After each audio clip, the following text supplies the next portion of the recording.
Hi! Today we are talking about the contingency factors for handling conflict. We have competing, avoiding, accommodating, compromising, and collaborating.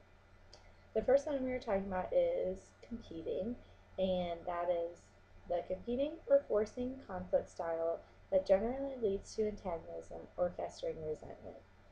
It may be necessary when the time is of the essence and we are sure we are correct, or when the other party would take advantage of a more collaborative approach. In each of these cases, though, we are sure to question our assumptions before resorting to competition. That is there really a time constraint? How can we be sure we are correct? What evidence do we have that the other party can be trusted? And on the appropriate situation to use for this conflict style would be on issues vital to the company welfare when you know you are right, or against people who would take advantage of a non-competitive behavior. Next one we have is avoiding, and the avoiding style is generally unproductive, but it may be appropriate when conflicts are trivial. It may be also useful as a temporary tactic to let parties cool down during a heated dispute. And then the appropriate situation for the avoiding style would be maybe when you perceive no chance of satisfying your concerns, when potential disruption outweighs the benefit of resolution, when gathering information supersedes an immediate decision, and then also when others can resolve the conflict more effectively.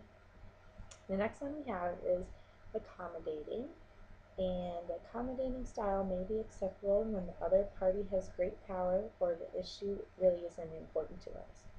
However, appeasement may be seen as a sign of weakness and may lead to greater demands rather than to peace in our times. In the long term, it may generate rather than resolve conflict.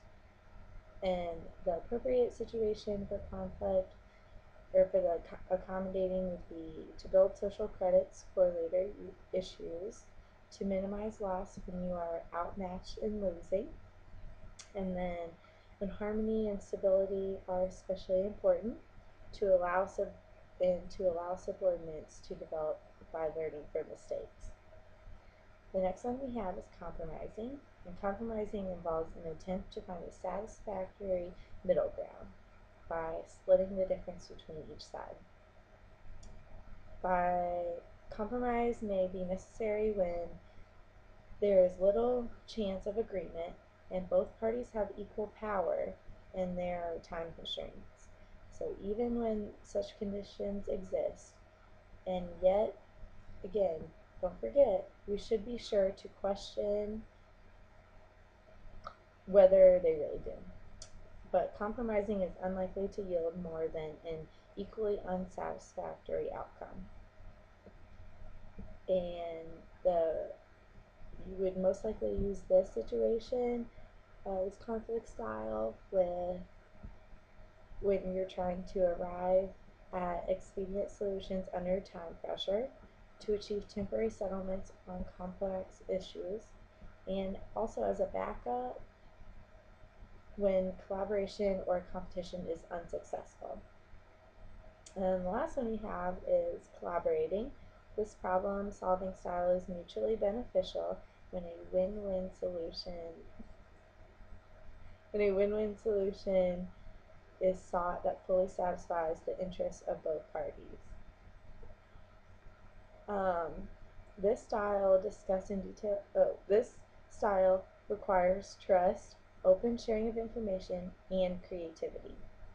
This is the ideal style and should be sought unless the parties to conflict have perfectly opposing interests.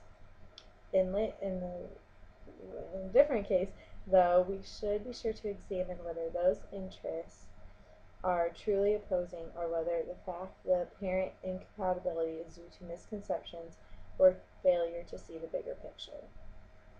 And in times when using collaborating, it's when your objective is to learn, to merge insights from people with different perspectives, to gain commitment by incorporating concerns into a consensus, and to work through feelings which have inferred with a relationship. And each situation works best in, or each of these styles work best in different situations. It just depends on your given circumstance. But that's basically it. Those are the 5 contingency factors for handling conflict. All right.